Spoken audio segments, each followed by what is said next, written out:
Welcome to the deep dive. Today we're digging into the origins of, well, a true behemoth Facebook. Yeah, we've got this great conversation with Mark Zuckerberg from Y Combinator, and we're going to pull apart those really early days. Looking at the key decisions, the moments that shaped everything. Right. Our mission really is just to extract the useful bits, the insights, for anyone maybe building something or just curious about how these things start, straight from the source. Okay, so let's jump in. Zuckerberg mentions right away this long-standing fascination he had with people, how they work, how they connect. And it seems his studies at Harvard, psychology and computer science were key. Yeah, that combination is interesting, isn't it? Psychology gave him the why, the human needs, the behaviors. And computer science gave him the how, the tools to actually build something. Exactly. And he noticed something specific back in 2004. The internet had tons of information, right? Yeah. News, facts, whatever. But it was missing something crucial. The people part, understanding other people online. That was the gap he saw. He figured people needed better tools, basically, to express themselves online, to show who they were. Which connects to those earlier Harvard projects he did, like Course Match. Sounds simple now. Super simple. Just seeing who is in your classes. But he said people got really hooked. They spent ages just, clicking around, seeing connections, even just text on a screen. What does that tell you? That early stickiness. Well, it points to this really fundamental human thing, doesn't it? Wanting to know who's around us, who we share things with. It was a hint of a much bigger need. Right. And that need sort of accidentally led to Facebook? Because the initial goal wasn't like massive or anything. No, he's clear about that. It was literally just something he and his friends wanted at Harvard. A directory, a way to connect there. He calls it the accidental company. Which is fascinating, that lack of initial grand ambition. He tells that story with the pizza night. Oh, yeah, right after they launch. They were talking about how someone eventually would build this global community thing. But it didn't cross their minds it would be them. Not really. Their focus was just, make this Harvard thing work. Make it useful for us. It really hits home that idea of solving your own problem first, or a problem right in front of you. Totally. Build something useful for a specific group you understand. The rest kind of followed. So they had this tool. It's working really well at Harvard. What was the spark then? What made it different from, say, Course Match? Why did this one explode? Two things he points to. Sustained growth, unlike the earlier stuff, and just intense engagement. It didn't just fade away. No. He said 2/3 of Harvard signed up in weeks. Then suddenly MIT students are asking for it, then other schools. They were getting pulled along by the demand, almost. That sounds like it, yeah. Very reactive. Expanding because users were banging down the door, basically. Yeah. Not some big strategic plan initially. It was only later, when it was clearly bigger than just Harvard, that they thought, okay, maybe this is a company. Right. And then the mission became clearer, connecting the world. But it started much smaller. Which leads nicely into his advice for people building things today. He really hammers this point. Start with a problem. Yeah, solve something real in the world first. Don't just decide, I want to start a company, and then look for an idea. He thinks that's kind of perverse, his word about Silicon Valley sometimes. Company first, problem second. And his logic is, look, building stuff is hard. You hit rough patches. Always. What gets you through is believing in what you're doing, believing you're actually helping people solve that problem. The mission matters more than the structure, initially. Speaking of rough patches, that Yahoo offer story is pretty intense. Oh, yeah. $1 billion.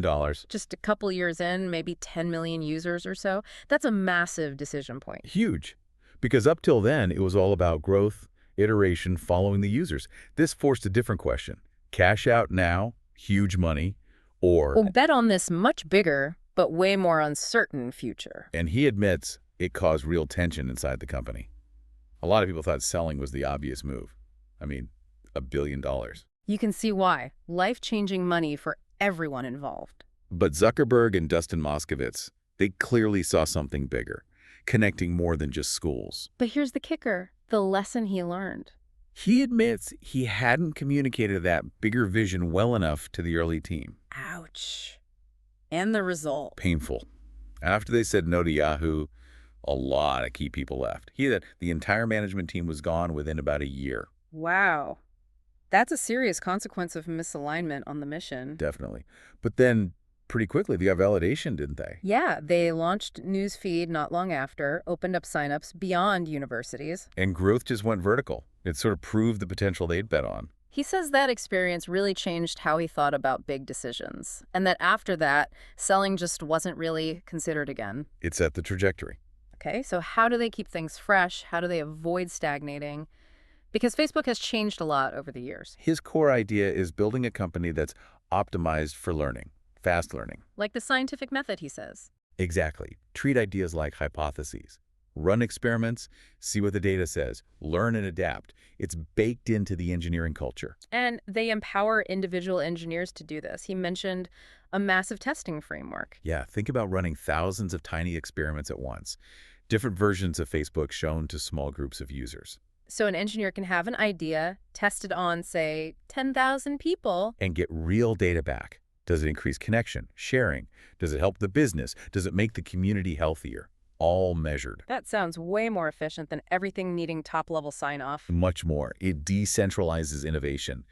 And big things, like Newsfeed, often started small. They saw people clicking profiles constantly to see updates. Right. That behavior already existed. So they iterated. First, maybe just a simple list of recent profile changes. Then it evolves into the feed. It wasn't one giant leap. So data points you to the problem. Maybe intuition helps you guess at a solution. Then test, test, test. Pretty much. Though he does say sometimes you need big leaps, like acquiring Oculus for VR. Sometimes you can't just iterate your way there. You need to acquire that capability. Right. But his job, as he sees it, is to make those big, risky moves less necessary by fostering that constant incremental learning. Still, you got to be willing to make the big bets sometimes, too. Absolutely. And admit when you were wrong before. Now, scaling.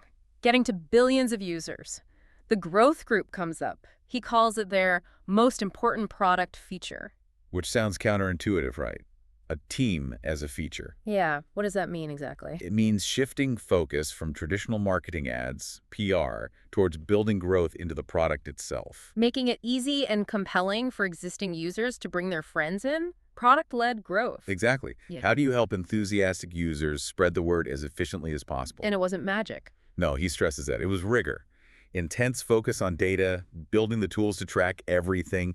Dedicated engineers just focused on growth experiments. And it worked. Features like people you may know. Crucial. Think about joining a social network. If you don't find your friends quickly, you'll probably leave. Right, the utility isn't there yet. People you may know use data, mutual friends, etc. to shortcut that connection process. Made the platform immediately more valuable for new users. Big growth driver. Let's talk hiring. His philosophy seems unconventional, maybe, especially given his own start. He downplays experience. Yeah, I mean, he was 19, so he inherently believes experience isn't the only thing, or even the main thing. He looks for raw talent potential. Seems so. People who've shown they can build things, learn quickly, even if they haven't done that exact job before, like their early CFO, never taken a company public. How do you even assess that raw talent? He mentions looking at past projects, things people have built, that drive, and then crucially, giving them opportunities within the company to grow into bigger roles. And that stat he gave was pretty amazing. Most of the product leaders came up through the ranks. Almost all of them, yeah. Only one exception he mentioned was hired externally as a CEO already. It shows a real commitment to internal promotion. Which must help with retention, right? If people see a path forward. For sure. It creates this positive loop. Opportunity attracts talent, promoting talent keeps them there, and builds deep company knowledge. Okay, looking ahead. He laid out a 10-year roadmap. 3 big areas. Connectivity was the first. Getting the rest of the world online. Still over half the world isn't connected. Something like that. Yeah. And he sees that basic access as fundamental to solving so many other problems. Education, health, economy. Then AI, artificial intelligence. Yeah, he's very optimistic here. Not just for Facebook features like personalization, but for huge societal benefits. Like what? Disease diagnosis, he mentioned AI spotting skin cancer, potentially better than doctors, drug discovery, self-driving cars. He sees it as having massive potential to save lives, improve well-being. A very positive take on AI's future. Seems so. And the third area, Virtual and augmented reality, VR and AR. he sees this as the next big computing platform. After PCs, after mobile, a whole new way to interact, create, experience things. More immersive. So, connectivity, AI, VR, AR, that's the next decade, according to him. Ambitious stuff. So, final bit of advice. If you're, say, 19 today, listening to this, wanting to build something, What's his message? It circles back to the beginning, really. Pick something you actually care about, a problem you want to solve, and just start working on it. But don't rush to call it a company. Right. Let it breathe.